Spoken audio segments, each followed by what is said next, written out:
ਨਾਨਕ ਵਾਹਿਗੁਰੂ ਜੀ ਕਾ ਖਾਲਸਾ श्री वाहिगुरु जी की फतेह।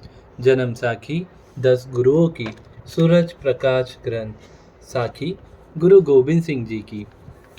मियाँ खां तथा अलफ खां की चढ़ाई। चौपाई। बहुत काल इही भांति बितायो, मियाँ खान जम कह आयो। अलफ खान ना दोन पठावा, भीम चंद तन वेर बढ़ावा।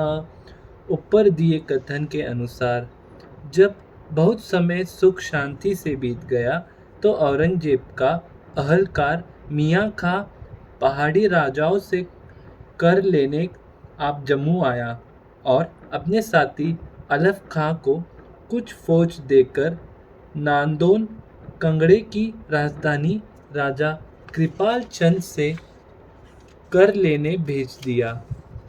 राजा कृपाल चंद ने अपना कर अलफ खां को देकर प्रार्थना की कि राजा भीमचंद कहलूरपति हम सब राजाओं से बड़ा है।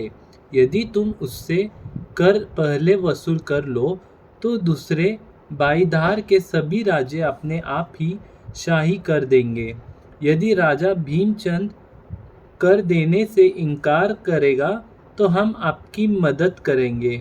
कृपाल चंद का कहना मानकर अलफ खां ने भीमचंद को संदेश भेजा कि सरकारी कर जल्दी लेकर मेरे पास आओ, नहीं तो मैं फौज के जोर से वसूल करूंगा।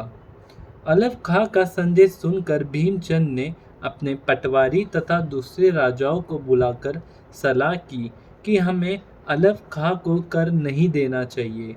यदि युद्ध करना पड़े तो युद्ध करना चाहिए तथा इस काम के लिए हमें गुरु जी से भी सहायता लेनी चाहिए। यह सलाह पक्का करके भीमचंद ने अपने एक मंत्री को तुरंत ही गुरुजी के पास भेजकर प्रार्थना की कि यदि हमें अलफ खां के साथ युद्ध करना पड़े तो कृपा करके आपने हमारी सहायता करनी।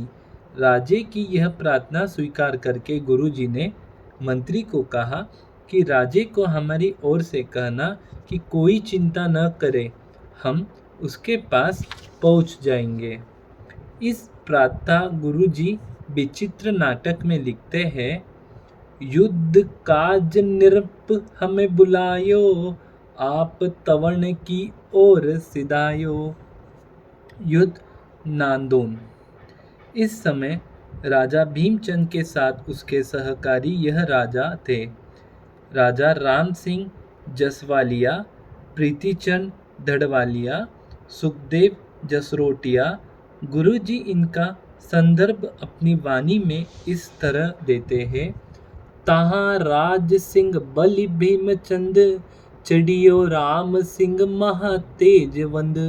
सुखदेव गाजी जसरोट राज, चढ़े क्रोध किने करे सर्ब काज। इन राजाओं के साथ तथा इनकी सेना सहित राजा भीमचंद नोन्नी पहुंच गए।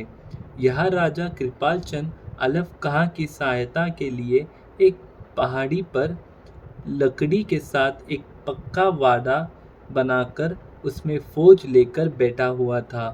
जब भीमचंद की फौज इस काटगाड़ के सामने गई तो दोनों ओर से मारो मार करके शास्त्र अस्त्र चलने लगे, यथा तीन कटग नवरस पर बांधो, तीर फग नरेश सांधो।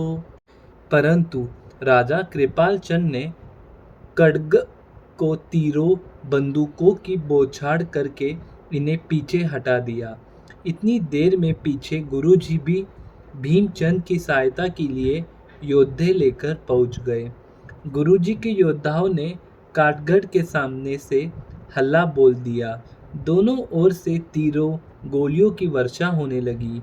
अनेक शूरवीर खूनाखून हो गए। इस समय हनुमान को मानकर राजा भीमचंद आप आगे होकर क्रोध से शत्रु सेना पर जा झपटा। गुरुजी इसका वर्णन करते हैं, तबे भीमचंद कियो कोप आप, हनुमान के मंत्र को मुख जाप। सब बोले बोले हम भी बुलाया, तबे दो के सुने की सिधाया। भीमचंद ने आप कटघाट ऊपर हल्ला बोल दिया तो राजा कृपाल चंद अपने साथी राजा दयाल चंद बिजवाड़िए तथा अपने योद्धाओं के साथ कृपनों से काटघाट से बाहर निकालकर दो दो हाथ करने लगा। बड़े जोर से दोनों ओर से शूरवीरों की झड़पें हुई। अनेक योद्धा युद्धभूमि पे लेट गए। इस सख्त मुठभेड़ में कृपाल चंद के साथी राजा दयाल चंद सदगुरु जी के हाथों बंदूक की गोली खाकर वृक्ष के टहने की तरह घोड़े से गिरकर दम तोड़ दिया। धन श्री गुरु गोबिंद सिंह जी महाराज।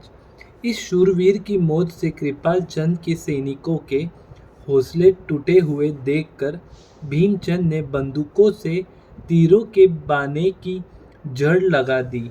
परंतु जब कृपाल चंद और अलफ खां अभी भी युद्ध भूमि में खड़े होकर लड़ते रहे तो गुरुजी ने बंदूक छोड़कर तीर कमान पकड़कर 7 बाण दुश्मनों पर चलाए। इन बाणों से अनेक शूरवीर धरती पर गिर पड़े तो धरती खून से रंग गई। शत्रु दल मैदान छोड़कर भाग गए तथा राजा भीमचंद की जय जयकार हो गई।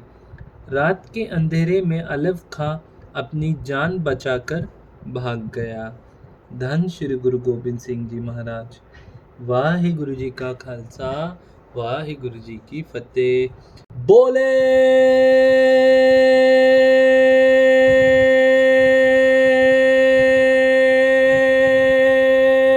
सोनियाल,